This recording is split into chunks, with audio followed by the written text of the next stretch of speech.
ஆண்டவரின் அருள்வாக்கு நம்முடைய வாழ்வின் செல்வா. அன்புக்குரியவர்களே, தவக்காலத்தில் ஒரு அழகான ஆடம்பரமான ஒரு கொண்டாட்டம் புனித சூசேப்பருடைய திருவிழா. புனித சூசேப்பரை நாம் தொடக்கத்தில் சொன்னது போல அகில உலக திருச்சபைக்கே பாதுகாவலர். அப்படின்னால் எவ்வளோ பெரிய ஒரு மகுடத்தை தாய் திரு அவை புனித சூசேப்பருடைய பாதுகாவலில் தான் ஒப்படைத்து திரு அவை நடத்தப்படுகிறது. அதோடு தொழிலாளருடைய பாதுகாவலர், நமக்கு தெரிந்தது போல படிப்புகளின் பாதுகாவலர், நல்ல மரணத்தின் பாதுகாவலர். புனித சூசேப்பருடைய பக்தி, புனித சூசேப்பரிடத்தில் இருக்கக்கூடிய அழகான இந்த பற்றில் நாம் வளரதான் நாம் அழைக்கப்படுகிறோம். புனித சூசேப்பரை பற்றி பல விஷயங்கள் நம்முடைய நற்செய்தி பகுதியிலெல்லாம் பார்க்கின்ற போது அவ்வளவாக அவரை பற்றிய குறிப்புகள் இல்லாமல் இருந்தாலும் சில பகுதிகள் புனித சூசேப்பருடைய மகத்துவம் ரொம்ப அழகாக சொல்லுகிறது. இயேசுவின் வளர்ப்பு தந்தை அப்படி என்றால் பாருங்கள், கடவுள் தன்னுடைய மகனை புனித சூசேப்பர் கையில் தான் ஒப்படைக்கிறார். அதுவே எவ்வளோ பெரிய விஷயம். So you became a very good responsible parenthood இல்லையா? ஆகல சில விஷயங்கள் புனித சூசேப்பரை பற்றி நாம் சிந்திக்கலாம். ஒன்று, புனித சூசேப்பரிடம் இருக்கக்கூடிய பண்பு நலன்கள் முக்கியமானது ஒன்றாக இறை உதவியை நாடுவது. Always is search for the God's help. சிக்கலான நேரம், கஷ்டமான நேரம், மனசில் சஞ்சலங்களோடு, மனசில் குழப்பங்களோடு, கவலைகளோடு, முடிவெடுப்பதில் சற்று தாமதம் என்ற சூழல் எல்லாம் புனித சூசேப்பர் இறை உதவியை தான் நாடுகிறார் இல்லையா? மனைவியை குறித்து ஏற்றுக்கொள்ளலாமா வேண்டாவா, அல்லது ஏரோது அரசனால் ஆபத்து, அந்த சூழ்நிலையில் எகிப்துக்கு தப்பி ஓடு என்று சொல்லுகின்ற பொழுதெல்லாம் புனித சூசேப்பர் செய்த ஒரு அழகான காரியம், கடவுளுடைய விருப்பம்தான் என்ன, கடவுளுடைய பேர் உதவியை அவர் நாடுகிறார். நல்ல ஒரு அழகான பண்பு. ஆக நம்முடைய கடினமான சூழ்நிலையில் இறைவனுடைய உதவியை, இறைவனுடைய விருப்பத்தை, இறைவனுடைய பேர் உதவியை நாம் நாடுவது புனித சூசேப்பருடைய ஒரு அழகான பண்பு. இரண்டாவதாக பார்த்தோம், புனித சூசேப்பருடைய பண்பு பெருந்தன்மையோடு முதிர்ச்சியோடு ஒரு அற்புதமான ஒரு கணவர். So broad minded and matured husband இல்லையா?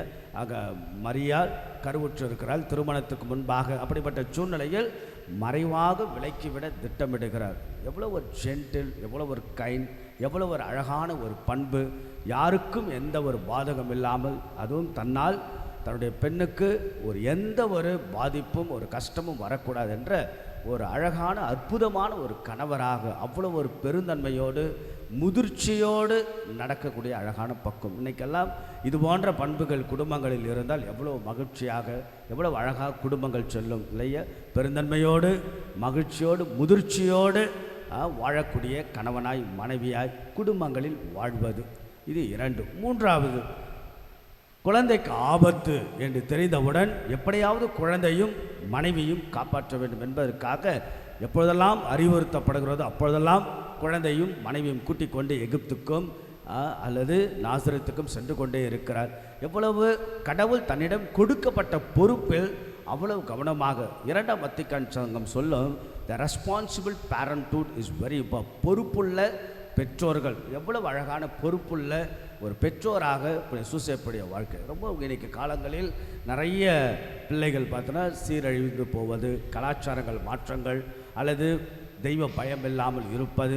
இன்றைக்கி பெற்றோருடைய கையில் குழந்தைகள் இல்லை, குழந்தைகள் கையில் தான் பெற்றோர்கள் இருக்கிறார்கள். அப்படிப்பட்ட நிலையில் எவ்வளவு அழகாக தன்னுடைய குழந்தைக்கு ஏதோ ஒரு ஆபத்து என்று தெரிந்தவுடன் கடவுள் கொடுத்த குழந்தை, ஆகவே இதை நான் பொறுப்பாக இருக்க வேண்டும் என்ற அழகான ரெஸ்பான்சிபிள் ஒரு தந்தையாக, ஒரு பொறுப்புள்ள தந்தையாக, பொறுப்புள்ள பெற்றோராக, இதெல்லாம் ஒரு அழகான பண்பு. அடுத்து புனித சூசேப்பரை பற்றி விவிலியம் என்ன சொல்கிறதா? இஸ் அ அவர் இஸ் அ ஜஸ்ட் மேன், ஒரு நேர்மையாளர் என்று ஒரு அழகான ஒற்றை அடைமொழியில் புனித சூசேப்பரை பற்றி சொல்லுகிறது. அவர் ஒரு நேர்மையாளர். நேர்மை தனத்தை நம்ம எப்படி புரிந்து கொள்ளலாம்? Is a honest man, is a just man அப்படின்னு புனித சூசேப்பர் கொடுக்கக்கூடிய அடைமொழி. இந்த நேர்மையாளர் என்பதை எப்படி புரிந்து கொள்ளலாம் என்றால், அல்லது புனித சூசேப்பர் எப்படி அவர் வெளிப்படுத்தினார்? தன்னுடைய நேர்மைத்தனத்தை இரக்கத்தின் மூலம் வெளிப்படுத்துகிறார். Is expressed is just activity through is merciful இல்லையா? ரொம்ப அழகாக மாதாவுக்கு ஏதோ ஒரு மாதாவுக்கு எந்த கெட்ட பேரும் அவ பேரும் வரக்கூடாது என்பதற்காக தன் இரக்கத்தின் மூலமாக மறைவாக விலக்கிவிட திட்டமிடுகிறார். ஆக நேர்மைத்தனம் கூட இரக்கத்தின் ஒரு அழகான செயல்பாடு. அவ்வளவு அழகாக ஒரு தன்னுடைய நேர்மைத்தனத்தை இரக்கத்தில். இரண்டாவது, நேர்மையை கடவுளின் கட்டளையின்படி நடக்கிறார். இங்கிருந்து தூக்கி கொண்டு எகிப்துக்கு செல் என்றால் என்னெல்லாம் உணர்த்தப்படுகிறது. மரியாவை ஏற்றுக்கொள்ள அஞ்ச வேண்டாம் என்று சொன்னவுடன் immediately acknowledge and accept and admit இல்லையா. ஆகையால் இறைவனுடைய கட்டளைகளை இறைவனுடைய விருப்பத்தின்படி இறைவனுடைய திட்டத்தின்படி நடக்கக்கூடிய அழகான அற்புதமான தன்னுடைய நேர்மையை இப்படியாக காண்பிக்கிறார். இறுதியாக அன்புக்குரிய சூசேப்பரை பற்றி நம்ம அழகாக இறைவனுடைய திட்டம், God's plan or God's design or God's project, கடவுளுடைய திட்டமும் கடவுளுடைய திருவுளத்தின்படி வாழ்ந்து காட்டியது.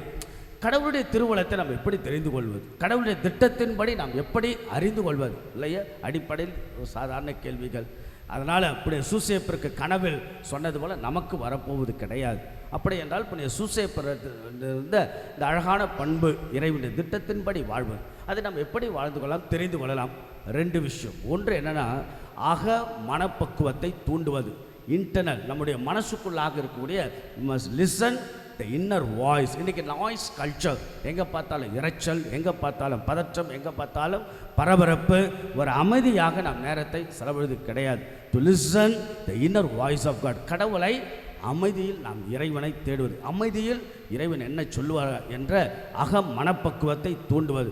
இப்படியாக நம்முடைய அகம் மனப்பக்கத்துக்கு இறைவனுடைய அந்த செவி மடுக்கின்ற பண்பின் வழியாக கூட கடவுளுடைய திட்டத்தை நாம் தெரிந்து கொள்வது. மூன்றாவதாக பவுலடியார் சொல்லுவார், ரோமேயருக்கு எழுதிய புத்தகம் 12ஆம் அதிகாரம் 2வது வார்த்தை, எப்படி இறைவனுடைய திட்டத்தை நாம் அறிந்து கொள்வது, புரிந்து கொள்வது. பவுல் சொல்லுகிறார், ஒவ்வொரு நாளும் உங்கள் இதயங்களை புதுப்பித்து கொள்ளுங்கள், புதிய மாற்றம் பெறுங்கள். இவற்றின் மூலமாக இறைவனுடைய திருவுளத்தை நீங்கள் அறிந்து கொள்ளலாம். ஒவ்வொரு நாளும் நம்முடைய சிந்தனை, நம்முடைய எண்ணம், நம்முடைய வாழ்க்கை முறையை புதுப்பித்து கொண்டே, to renew the new thoughts, to renew the newness, புதுப்பித்து கொண்டே நாம் வாழ்வது.